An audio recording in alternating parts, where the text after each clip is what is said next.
Here's one for the "you've got to be kidding me" file. Anya Caradaglia, now with the Canadian Press, but formerly the National Post parliamentary reporter, just published a piece clutching her pearls over the U.S. State Department's Human Rights Report because that report dared to call out Canada's Online News Act as a threat to press freedom. And instead of talking to, any independent Canadian journalists who've been deplatformed, demonetized, or algorithmically throttled and buried under Justin Trudeau and now Mark Carney's censorship regime, Caradaglia filed her article full of friendly voices from the government's academic fan club, like Fen Hampson, Carleton University professor accusing the Americans of trying to, quote, crush C-18 and C-11. I wish, and dismissing the report as, quote, a calculated campaign to protect big tech's profits. And Alfred Hermida, a UBC journalism professor who claimed the laws in question were, quote,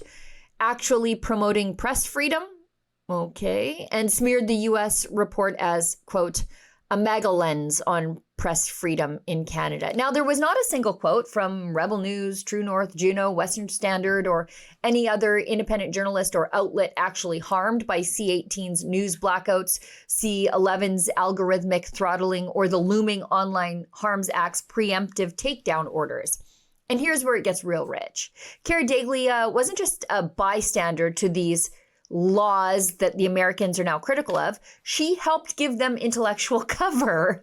She's protecting herself here as the peddler of this nonsense. You see, on March 31st, 2021, she was the moderator for a Canada 2020, Canada 2020, liberal-linked Canada 2020 panel titled Democracy in the Digital Age Addressing Online Harms, sitting alongside then Heritage Minister and Chief Censor of the Day, Stephen Guilbeault.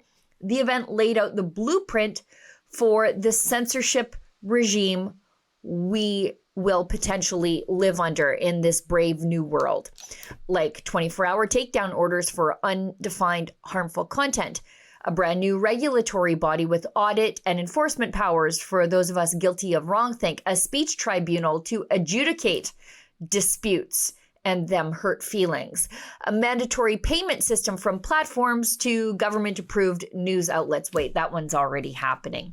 Now, Caradaglia's role in all of this, framing the discussion as how we protect speech while controlling what platforms allow. How do we protect free speech while censoring people? I mean, really, that's what she's trying to figure out here.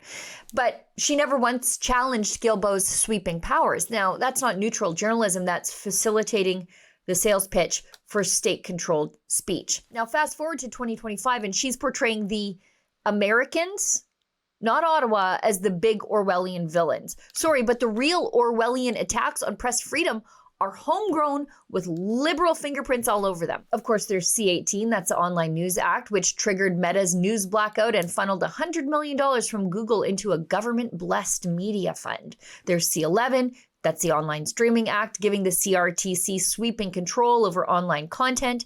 And then there's the Online Harms Act. It's not here yet, but it's an incoming law forcing platforms to preemptively remove undefined harmful speech and creating yet another speech police bureaucracy.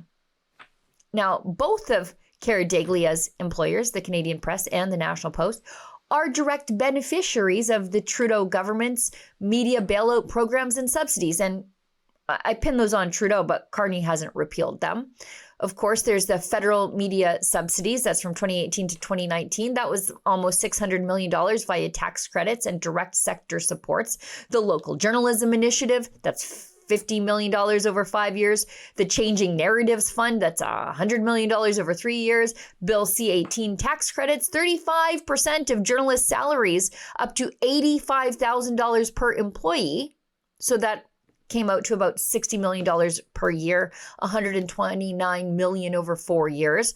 There's Postmedia's direct government assistance in 2022 alone, almost $10 million, and the Canadian Press, millions through the Local Journalism Initiative and other subsidy programs. When your industry's survival depends on the taxpayer checkbook, it's no wonder you avoid quoting the journalists not on the government dole and the journalists the government is actively trying to crush. So no, Anya. The Americans aren't the ones threatening press freedom here. The real problem is that Canada's corporate media has become so financially and ideologically dependent on the Trudeau government and now the Carney government that it can't or won't call out the actual censorship machine because they got to go along to get along. And the bitter irony here, the same people who draft the blueprints for these laws are now playing the victim when the rest of the world points out exactly what they built. For Rebel News, I'm Sheila Gunn-Reid. To sign our petition against Trudeau and now Carney's censorship regime here in Canada, one that is drawing ire from the Americans who are doing more to defend human rights of Canadians than our own government is, please go to stopthecensorship.ca.